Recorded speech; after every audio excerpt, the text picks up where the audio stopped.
Well, that sounds like something that ought to be in a movie.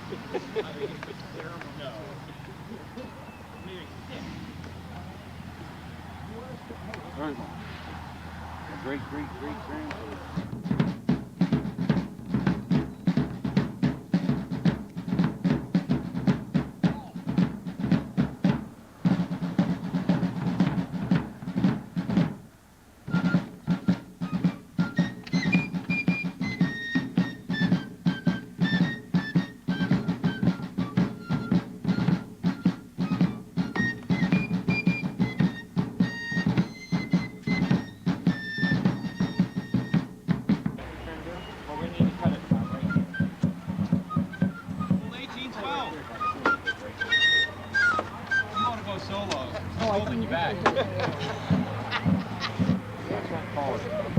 We would be able and we would be willing to participate in any type of trial action that you're going to have. Where would you like to hold my camp?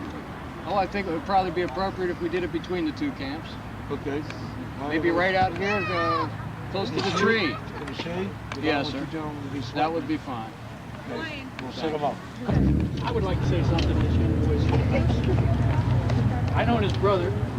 I've known his family. My brother fought with me in Antietam, fought a gallant battle. I'd like also to remind you that we've heard testimony from these blue bellies that said he was with one unit, a cavalry unit, for 3 years. The other's an infantry unit. I mean, this young fellow obviously gets around. He's supposed to have 3 women.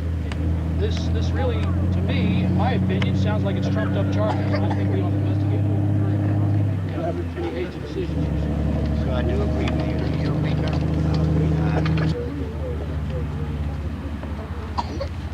You say you're a good horseman, huh?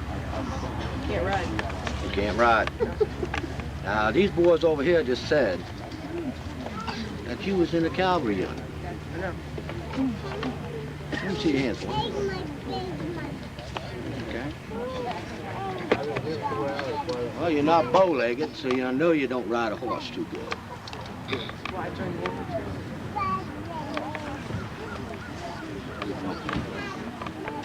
I don't think we got it. Just, We a bulletproof vest or something? not bow-legged.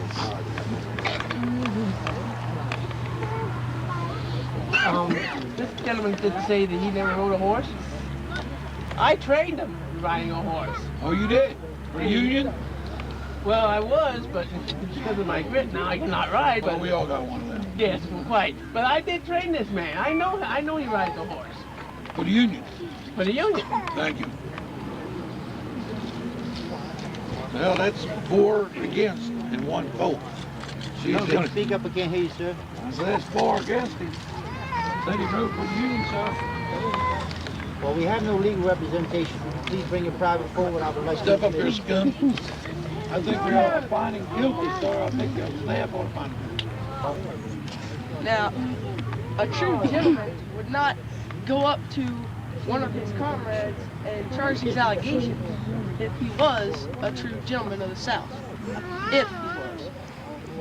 Right you go, I can hear it. Paul McConnell, left to working, please. I got one more against him, sir. He doesn't have a hidden weapon in there, does he? No, nothing like it.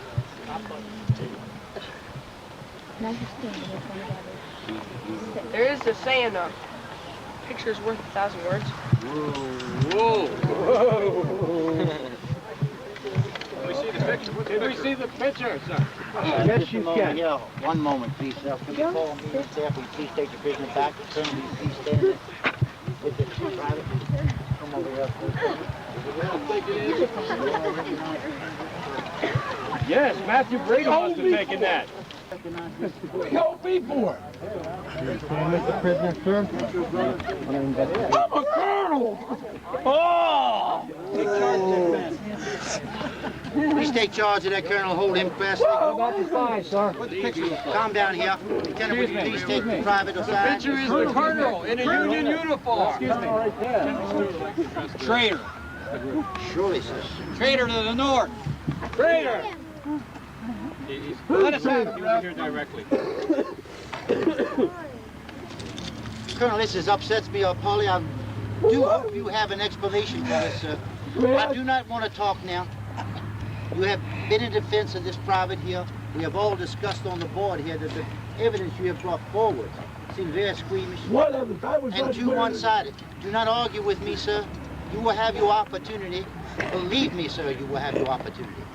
Is that my brother and his younger brother?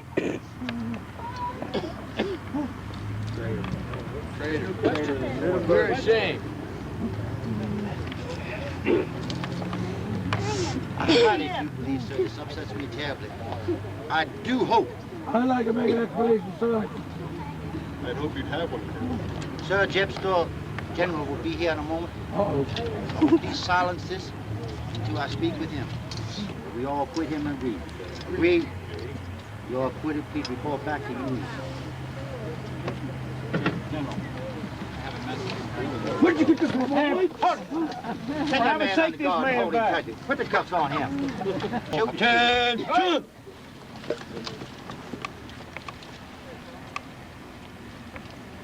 Gentlemen, I feel I'll make an appearance here on this man's behalf, although this was not to be common knowledge since it's come up in a court-martial. The colonel was under service for me doing some work behind the scenes in enemy lines, and this was part of his disguise so that he could get his work done more efficiently and bring back the information to me. He has been told by me directly that he is not to reveal to anyone what his orders were, and I commend him for even keeping quiet when his life is on the line by the men who he is doing his work for. I would not have come forward except that this is an officer that I feel we need to keep in the ranks and to utilize. And I hope that you will consider this, although the evidence would seem to indicate superficially that he was not serving us. I can testify to you all that he has been and loyally. General, I do thank you ever so much. You have made this very Thank you, clear. sir. Thank you. It's all right, Colonel. Thank you, gentlemen. Thank you, sir. Colonel, please come forward. Get the cuffs off the Colonel here, would you please? My wrist grew. Leave the fingers, guys. Here, let me get them all. No.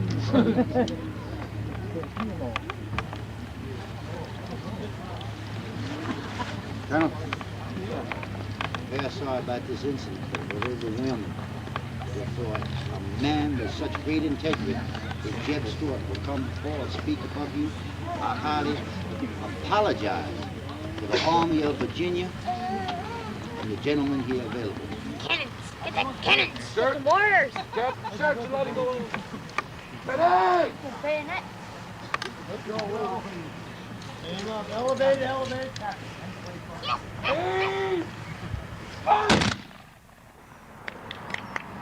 Somebody shot him good. Not his beats, brother. You can have his pants. I think the fit.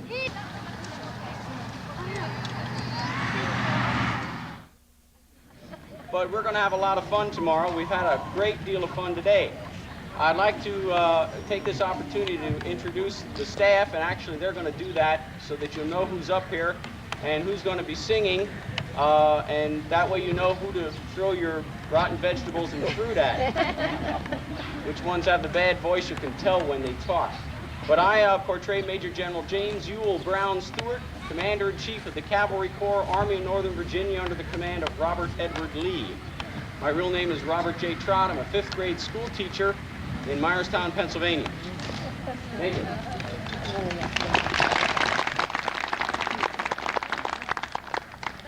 Good evening. I portray Major Johann August Heinrich Karos von Bork. Believe it or not, that is all one person. Von Bork was a Prussian soldier who came here in 1862 and cast his lot with the South and ended up on Jeb Stuart's staff, was wounded on the way up to Gettysburg, never served with Jeb again after that, and returned home to Germany after the war and died in 1895.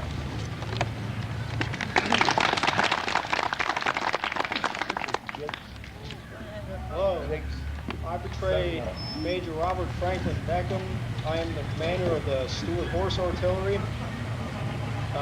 Major Beckham was born in Virginia. He went to West Point and served as Stuart from March of 1863 through February of 1864. And he was wounded and died from his wounds at the Battle of Franklin in Tennessee in late 1864.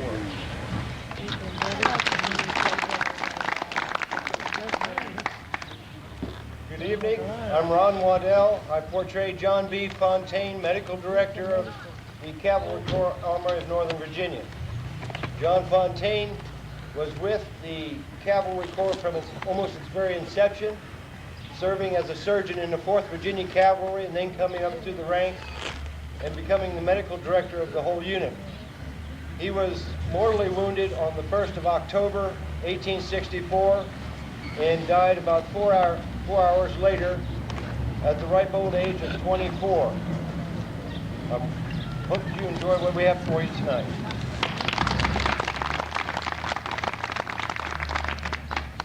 Good evening. My name is Captain William Lewis Blackford, Chief Engineer for General Jeff Stewart. I was one of the fortunate ones who survived the war, and I lived to the ripe old age of 74.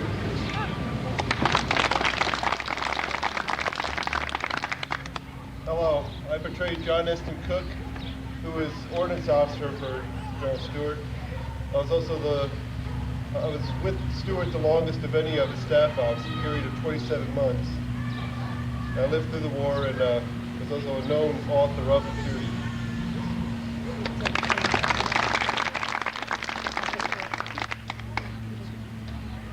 My name is Ken Miller, and I portray First Sergeant Jesse George Lupton, fought with the 18th Regiment of Virginia Cavalry. I never fell under the direct command of Stewart, and the reason I portray this particular individual is he was my great-great-grandfather. Fought mostly in the Shenandoah Valley, lived through the war and died in 1888.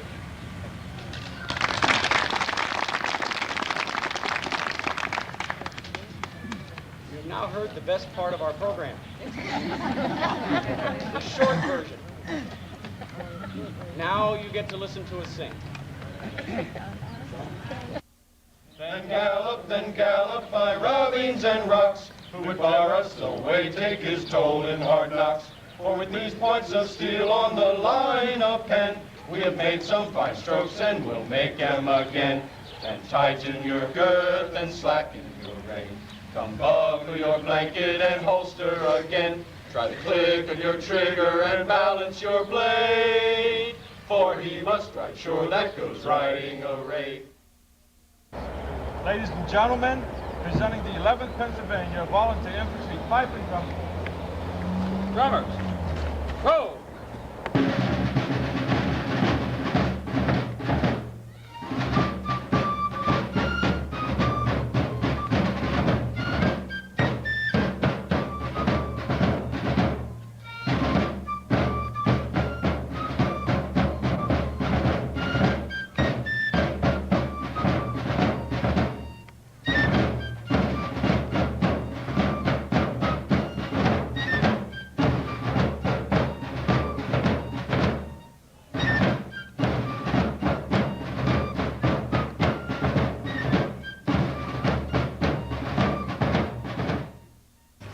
But not all volunteers to enlist under the age of 18 were field musicians. Army regulations allowed the enlistment of boys 12 years of age and upward, who were found to have a natural talent for music. It was not until March of 1864 that an act of Congress prohibited the enlistment of any person under 16 years of age. Incredible as it may seem, parents actually encouraged younger sons to enlist, with a few of the youngest only being 10 years of age. These young musicians faced the same diseases, hardships, and dangers of combat as their comrades. In battle, the field music sounded calls to the fighting troops, assisted the surgeons, served as litter bearers, and played tunes to boost morale and lift spirits. On July 1st, 1863, the field music of the 11th Corps lined both sides of Baltimore Street Hill, playing Yankee Doodle and other popular tunes, as the troops marched north through Gettysburg to confront the enemy. Drummers, Go!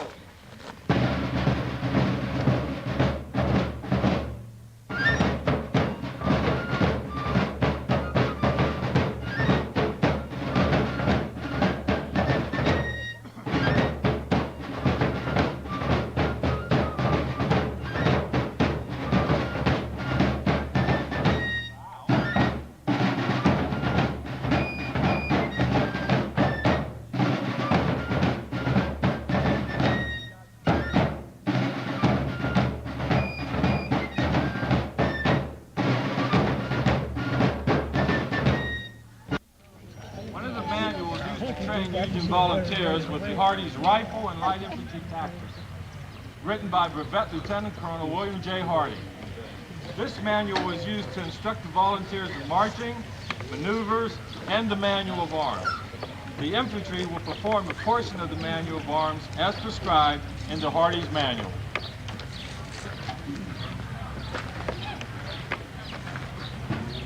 Shoulder, arms. Present, arms.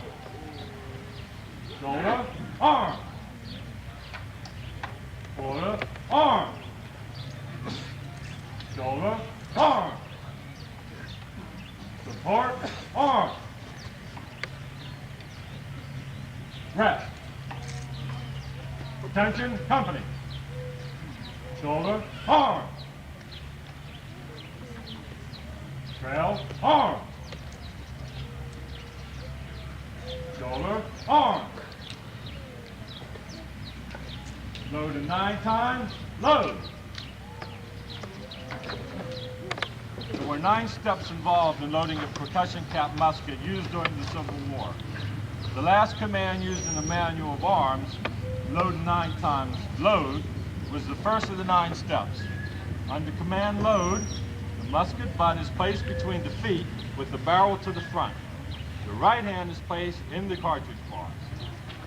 Handle, cartridge. On this command, the cartridge is removed from the cartridge box and placed between the teeth. Tear, cartridge. Paper cartridge containing black powder is torn with the teeth, and the cartridge is held upright and in front of the top of the muzzle. Charge, cartridge. The black powder is emptied into the barrel of the musket. The bullet is then removed through the paper and inserted into the muzzle of the barrel. The head of the ramrod is seized with the thumb and forefinger of the right hand. Draw, rammer. The ramrod is removed from the musket pipe. The head of the ramrod is placed on the bullet in the muzzle of the barrel. Ram, cartridge. The bullet is now rammed to the breech of the barrel by the ramrod. Return, rammer.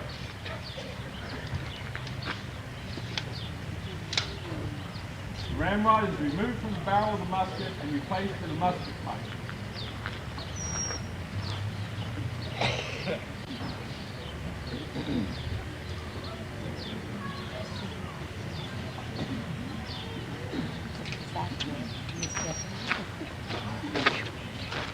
Shoulder, arm.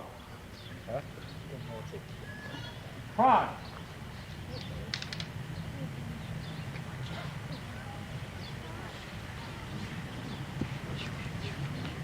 The musket is raised and the hammer set to half cock. The cap is removed from the cap pouch and placed on the nipple of the musket. Shoulder, arm. The weapon is now loaded and ready to be fired. About, face. Ready. Aim. Fire. About, face. Load at will, load. The hell did you kill it?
Company, ready! Hey! Fire! Hey! Fire! Recover! Or! Hey! Fire! Recover! Or!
Wait, Jeff.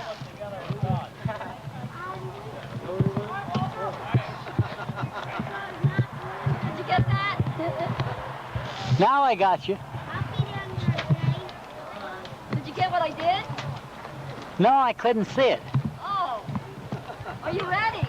Wait a minute till I zoom it in. All right. Don't shoot me, please. Don't shoot me. Louder. Beg for mercy. This is fun. Louder. How did you get Please don't shoot me. How did you get in office if you didn't talk to the people? Oh, that's right. Your name's Halifax. All right, now let's see how you die. Ready? Aim. Up, up, Real high. Where? Fall over. You don't look at us to see when you fall down. When the guns go off, then you fall down. Down, please, sir. You want me to show him first? Yeah, you are the expert. Just pretend. No, you can shoot. Now we're going to see it professional. Yeah, put the colonel on the line. I know you've always wanted to do this. All right, Zach, do it. She's the best. Elaine! She's the best. Elaine! Fire! That's the way you do it. Woo! Is he real or is he wet? right, let's try again. That's it. Kill the mayor until you get it right. Okay, Adams, let's do it this time. Okay. Ready? Scene 3, action 13. Ready? Wait. It's not ready. He wants to shoot somebody else. I'm tired of being shot. Should we shoot him or save him? Is he really that bad of a mayor? I don't have any friends even in your own state. Let me hear from the town, the people from Halifax. You're going to run in? Let's shoot him! Do we save him or shoot him? Shoot him! Everybody in favor? Say aye. I can see the taxes going up tomorrow. All right, gentlemen. Till Monday. Ready, Mayor? Right. Plead for mercy, sir. Don't shoot. Louder. Please don't shoot. Louder. Don't shoot me. I can't hear you. Don't shoot me. Ready? Set. Don't shoot me. Yay! Don't shoot me. Fire!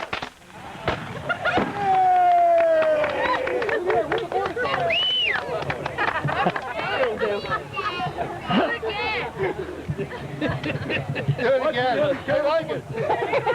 Do it again. The public likes it.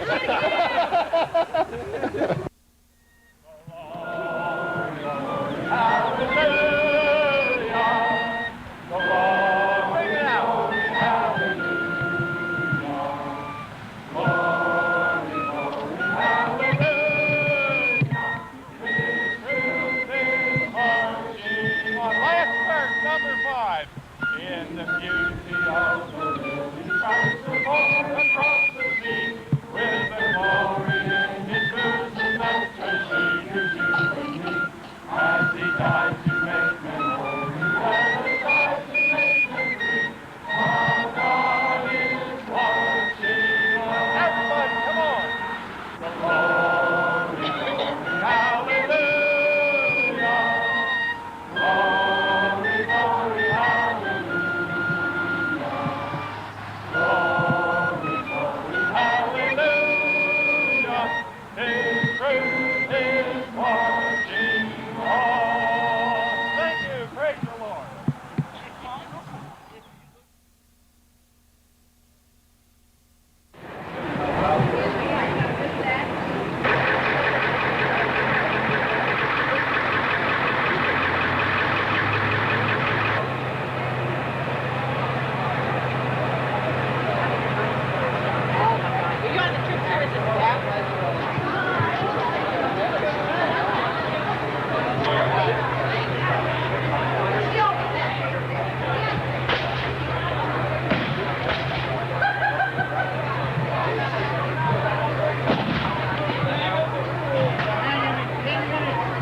Help!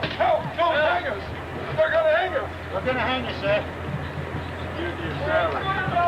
Hold up here. Don't be pulling away, sir. Move around here. Stand here. Hold up.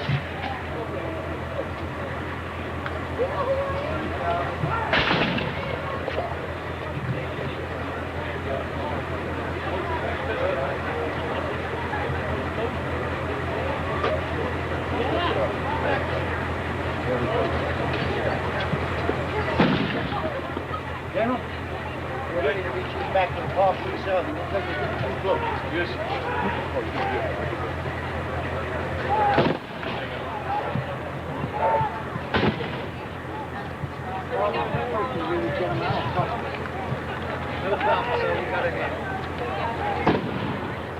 Move on down. Here comes the kid.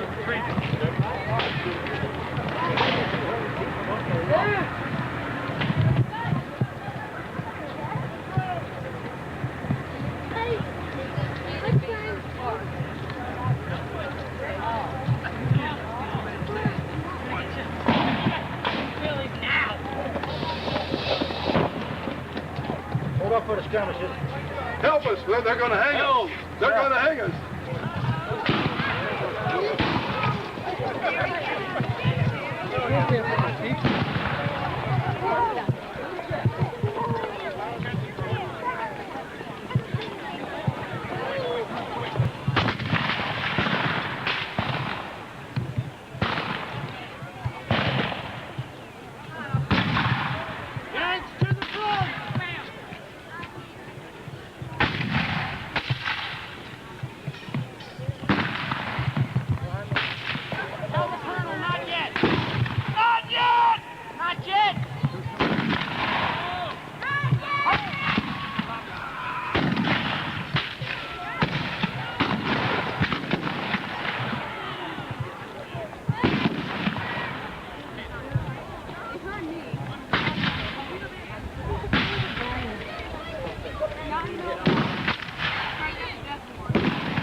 And you weren't even hit.